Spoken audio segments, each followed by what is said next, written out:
इसमें क्या है कि कॉन्ट्रैक्टिलिटी अगर इंक्रीज़ कर जाए ना तो हमारे जो पास जो है ना कॉन्ट्रैक्टिलिटी जब इंक्रीज़ कर जाती है तो आपका जो ऑक्सीजन डिमांड है, हार्ट का जो ऑक्सीजन डिमांड है वो इंक्रीज़ होगा।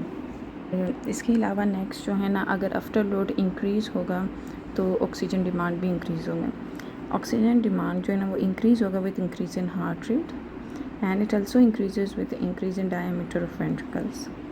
अब इसको मेजर कैसे करते हैं? एक फार्मूला है हमारे पास, इस फार्मूले को याद करना है, वो इम्पोर्टेंट है।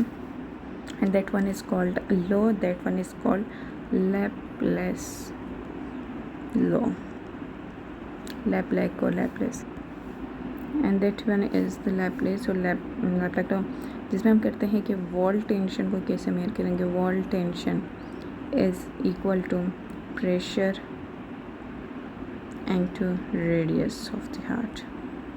लेकिन वॉल स्ट्रेस को हम कैसे मेजर करते हैं? Wall stress is equal to pressure into radius into wall thickness.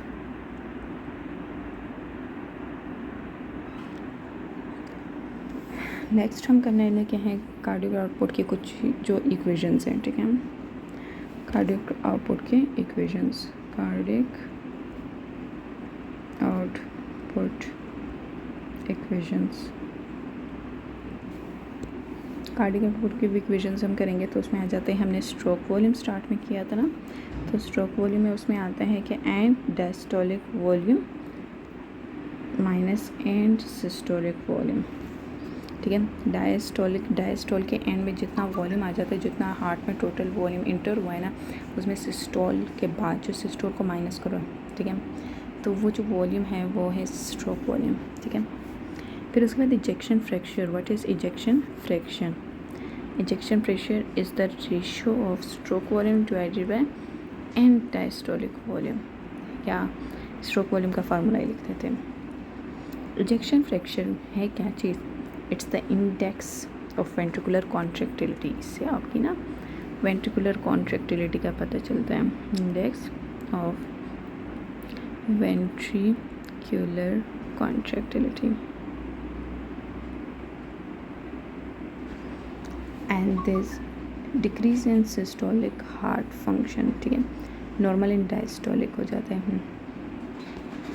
Systole के टाइम में डिक्रीज होंगे, डायस्टोल के टाइम में नॉर्मल होंगे। अब नेक्स्ट हम कर ले लेंगे हम व्हाट इज़ कार्डिक आउटपुट, ठीक है। Cardiac output is equal two stroke volume into heart rate. अब इसमें आ जाते हैं कि जो कार्डिक आउटपुट है वो स्ट्रोक वॉल्यूम और हार्ट रेट के बराबर है। इट्स ए फिक प्रिंसिपल से, फिक प्रिंसिपल ने कार्डिक आउटपुट को ऐसे भी कैलकुलेट किया कि cardiac output is equal to rate of oxygen consumption rate, ठीक है। रेट ऑफ ऑक्सीजन कंजप्शन के कितने रेट के साथ टाइम ड्यूरेशन में कितना इतने टाइम ड्यूरेशन में, स्पेसिफिक टाइम ड्यूरेशन में कितना ऑक्सीजन कंज्यूम हुआ है, डिवाइडेड बाय, ठीक है, आर्टीरियल ऑक्सीजन कॉन्टैक्ट आर्टरीज में है कितना है माइनस, और Venus oxygen contact O2 contact, ठीक है। उसमें है कि मतलब रेट ऑफ ऑक्सीजन कंजप्शन में आ जाता है कि आर्टीरियल ऑक्सीजन कितना है and minus venous oxygen contact कितना है। इसके बाद नेक्स्ट आ जाता है pulse pressure.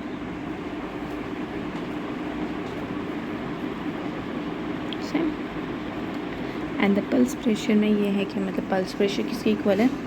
Pulse pressure is equal to systolic blood pressure minus diastolic blood pressure. Pulse pressure is equal to systolic total pressure during the systole minus total pressure during the diastole is the pulse pressure. And वैसे pulse pressure जो है ना उसका direct relation है, directly proportional है stroke volume से, and the pulse pressure is inversely proportional to the arterial compliance.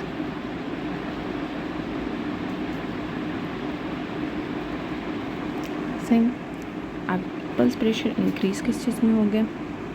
Increase in pulse pressure कौन कौन से कंडीशंस में हो गया? पल्स प्रेशर जो है ना वो इंक्रीज़ होगा इन द हाइपरथायराइडिज्म में। थायराइड हार्मोन है ना, मेटाबॉलिक एक्टिविटी इंक्रीज़ हो जाती है।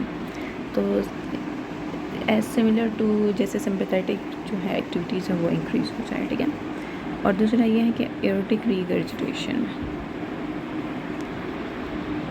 क्योंकि इसमें ना एरोटिक रीगर्जिटेशन में ये हो जाता है कि end diastolic volume, stroke volume increase होगा, ठीक है। And there is aortic stiffening,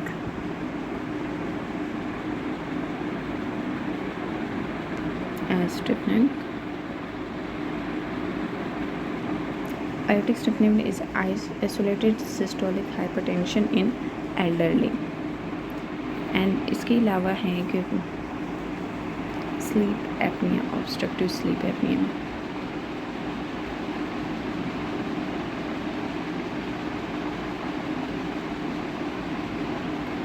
क्योंकि ऑब्स्ट्रक्टिव स्लीप एपनिया में होता क्या है, हम इसमें क्यों इंक्रीज़ हो जाता है, इसमें ये होता है कि सिंपैथेटिक जो टोन है ना वो इंक्रीज़ होगा, सिंपैथेटिक टोन जो है ना वो इंक्रीज़ होगा। And the next one is anaemic patient में भी पल्स प्रेशर इंक्रीज़ होगा, रीबाउंड पल्सेस मिलेगी आपको। एक्सरसाइज में तो वैसे भी आपने देखे होंगे ज़्यादातर एक्सरसाइज में हार्ट रेट इंक्रीज़ हो जाती है, लेकिन इसमें क्या होगा कि ट्रांसिएंट होंगे। जैसे वो पेशेंट थोड़े से वो पर्सन जो है ना रेस्टिंग पोजीशन पे आता है तो कुछ टाइम बाद उसकी पल्स प्रेशर वापस नॉर्मल हो जाएंगे। और पल्स प्रेशर डिक्रीज़ किस किस कंडीशन में होता है, decrease in pulse pressure, the decrease in pulse pressure occurs in